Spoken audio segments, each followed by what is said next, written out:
Hi students, welcome to MathWin. இந்த வீடியோவில் illustration 17 பார்க்கலாம். Let A equal to the set A, B, C. ஒரு set கொடுத்துருக்காங்க.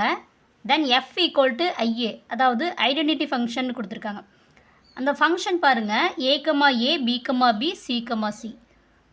So இப்போ வந்து இந்த ஃபங்க்ஷன் கொடுத்துட்டாங்க, ஒரு செட் கொடுத்துருக்காங்க. நம்ம ஒரு ஆரோ டயக்ராம் வரைஞ்சிக்கலாம். ஸோ இதுக்கு ரெண்டு செட்ஸ் நம்ம எடுத்திருக்கோம். A, B. ஏல வந்து A, B, C. So ABC.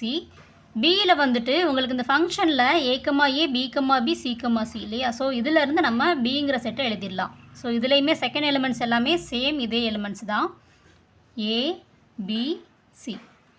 So இதில் மேப்பிங்காக இருக்கிறது A வந்து ஏவோடையும், B வந்து பியோடையும், C வந்து சியோடையும் மேப்பிங் ஆகிருக்கு.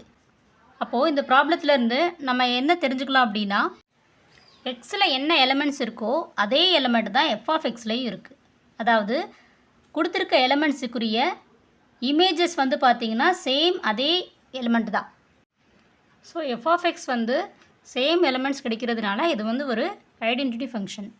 அதாவது f of x equal to x for all x belongs to ஏவாக இருந்தது அப்படின்னா அது வந்து ஐடென்டிட்டி ஃபங்க்ஷன்.